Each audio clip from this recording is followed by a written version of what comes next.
خبردار، روحانی علم و نالج، آگاہی اور معلومات کے بغیر حاضری و تسخیر جن و موکلات، ہلاکت و تباہی دشمن، محبت و تسخیر، حاضری مطلوب اور ہر قسم کی زکوٰۃ اور چلکشی کا عمل کرنے سے اجتناب کیجیے گا، نیز یہ کہ ناجائز و نامشروع مقاصد کے لیے کوئی بھی وظیفہ و عمل نہ کیا جائے۔ بسم اللہ الرحمن الرحیم۔ السلام علیکم ناظرین، خواتین و حضرات، بیروت لبنان سے شائع ہونے والی ایک قدیمی کتاب کا ایک عمل پیش کر رہا ہوں، جو کہ کسی بھی مجرم مرد یا عورت پر موکل مسلط کر کے اس کو حاضر کیا جا سکتا ہے۔ ارسال کا معنی ہے بھیجنا اور ہاتف کا معنی ہے آواز، یعنی آواز بھیجنا، یعنی موکل آپ کی شکل و حلیہ اور لباس میں اور آواز میں جا کر کسی ظالم، قاتل اور قصوروار مرد یا عورت کو مار مار کر اور ڈرا دھمکا کر زبردستی حاضر کرتا ہے اور اس سے آپ کا کام نکالتا ہے اور حاجت پوری کراتا ہے۔ جائز اور ناجائز کا خیال ضرور رکھیں ناظرین، لیکن آج کل تو جائز مواقع بھی بہت زیادہ ہے، کیونکہ مٹھی بار اور گنتی کے چند چور اور غدار میر جعفر 90% پاکستانیوں کے خلاف شرمناک اور قیامت خیز مظالم و جرائم میں ملوث ہے۔ اس عمل ارسال ہاتف کو غنڈہ گردی اور بدماشی کے خلاف حصول انصاف کے لیے استعمال کیا جا سکتا ہے۔ کسی وقت بھی یہ عمل کیا جائے تو ظالم و بدماش مطلوب اسی دن یا اگلے دن حاضر ہوگا اور حکم بجا لائے گا باذن اللہ۔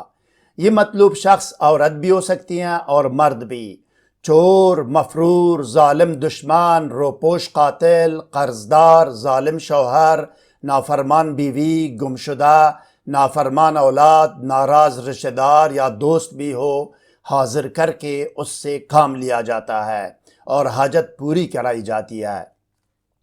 آپ سکرین پر دیکھیں ناظرین، اس کتاب کا وہ صفحہ آپ کے سامنے ہے جس پر سورہ انبیاء کی آیت سے موکل مسلط کرنے یا ارسال ہاتف کا عمل درج ہے، جس کو میں نے عربی سے ترجمہ کیا ہے۔ یہ کتاب بیروت لبنان سے عربی زبان میں شائع ہوئی ہے۔ عربی آپ خود بھی سمجھ سکتے ہیں اور کسی اور عربی دان سے اس کی تصدیق بھی کرا سکتے ہیں۔ اب آئیے ناظرین دیکھتے ہیں اور سنتے ہیں کہ کسی پر موکل مسلط کرنے اور ارسال ہاتف کا عمل اور طریقہ عمل کیا ہے۔ آئیے، ارسال ہاتف کا عمل اکثر عشاء کے بعد کرتے ہیں، لیکن یہاں کتاب میں کسی بھی وقت لکھا ہوا ہے، کسی بھی وقت یہ عمل کیا جا سکتا ہے۔ عامل باوضو اور باطہارت قبلہ رخ بیٹھ جائے۔ چونکہ کتاب میں قبلہ رخ کا ذکر کیا گیا ہے، لہٰذا چاند کی ان تاریخوں میں یہ عمل کیا جائے جن میں رجال الغیب سامنے یا دائیں طرف نہیں ہوتے۔ چاند کی جن تاریخوں میں یہ عمل کیا جانا چاہیے وہ تاریخیں ہیں 7، 14، 22، 29، 1، 9، 16، 24، 3، 11، 18 اور 26 تاریخ، ان تاریخوں میں کیا جا سکتا ہے یہ عمل۔ کمرے میں کسی بھی خوشبو کی دونی دے عامل، لبان ہو، عود ہو، عنبر ہو، گلاب ہو یا مٹروملن اگربتی ہو، جو بھی ہو، یا یہ کہ اپنے آپ کو سادی عطر یا خوشبو لگائے، 7 یا 11 مرتبہ درود شریف پڑھے۔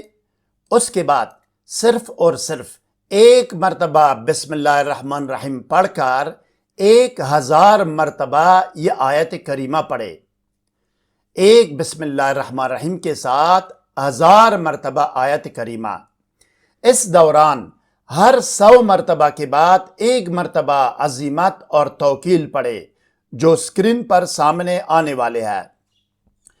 یعنی ہر 100 مرتبہ کے بعد ایک مرتبہ صرف عزیمت یا توکیل پڑھے۔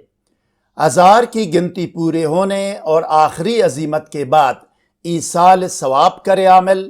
اس آیت کریمہ اور ذکر و دعوت کا تمام ثواب حضرت محمد رسول رب العالمین صلی اللہ علیہ وسلم، حضرت پیر پیران غوث العظم دستگیر شیخ عبد القادر جیلانی رحمۃ اللہ علیہ اور تمام آل و اصحاب رسول صلی اللہ علیہ وسلم کی ارواح پاک کو پہنچائے، اور ان ارواح پاک اور اس کلام الہی اور ذکر و دعوت کا واسطہ دے کر اپنے مقصد و مراد کے لیے دعا کرے۔ اب آخر میں بھی 7 یا 11 مرتبہ درود شریف دوبارہ پڑھے۔ مطلوب مرد یا عورت اسی دن یا اگلے دن ذلیل و خوار ہو کر حاضر ہوگا اور حکم کی تعمیل کرے گا۔ سورہ انبیاء کی آیت نمبر 82 یہ ہے، بسم اللہ الرحمن الرحیم، وَمِنَ الشَّيَاطِينِ مَنْ يَغُوصُونَ لَهُ وَيَعْمَلُونَ عَمَلًا دُونَ ذَلِكَ وَكُنَّا لَهُمْ حَافِظِينَ۔ اور ہر 100 مرتبہ کے بعد پڑھنے کے لیے عزیمات یا توکیل یہ ہے، اجیبوا یا خدام هذه الآیت الشریفت وعبروا علی فلان ابن فلانہ فی صفتی و مثالی وسموا له اسمی واروا مکانی وعرفوه بمرادی وامروه بقضاء حاجتی وخوفوه حتی یأتی الی خاضعا ذلیلا ویقضی حاجتی وہی کذا و کذا الوحا العجل الساعہ بارک اللہ فیکم وعلیکم۔ ترجمہ: اے اس آیت کریمہ کے خادم، جواب قبولیت دو اور میرے حلیہ و لباس میں فلان بن فلانہ کے پاس جاؤ، اس کو میرا نام بتاؤ اور میرا مکان دکھاؤ، اور اس کو میرے کام اور مقصد سے آگاہ کرو اور اس کو میری حاجت پوری کرنے کا حکم دو۔ اس کو یہاں تک ڈراؤ دمکاؤ کہ وہ ذلیل و خوار ہو کر میرے پاس آ جائے اور میری حاجت پوری کرے۔ جلدی کرو، آج ابھی اور اسی وقت اللہ تم میں اور تم پر برکتیں نازل کرے گا۔ اگر مطلوب عورت ہو تو مؤنث و مذکر میں معمولی فرق ہوگا، عزیمت میں سبز یا گرین کلر کا فرق آئے گا۔ عورت کو حاضر کرنے کی عزیمت آپ کے سامنے ہے ناظرین، تھوڑا سا اس میں فرق ہے۔ عزیمت میں اگر مرد ہو تو فلان ابن فلانہ کی جگہ مرد اور اس کی ماں کا نام آئے گا، اور اگر عورت ہو تو فلانہ بنت فلانہ، فلانہ بنت فلانہ کی جگہ اس عورت کا اور اس کی ماں کا نام آئے گا۔ اسی عزیمت میں قضا و قضا کی جگہ اپنی حاجت کا نام لے، اپنی مادری زبان میں جو کام ہو، جو حاجت ہو، جو چاہتا ہے وہ اپنی مادری زبان میں وہ حاجت کا کام کا نام لے۔ مزید کوئی سوال ذہن میں ہو تو کمنٹ سیکشن میں ہم سے رابطہ کریں، ہم آپ کو ضرور جواب دیں گے۔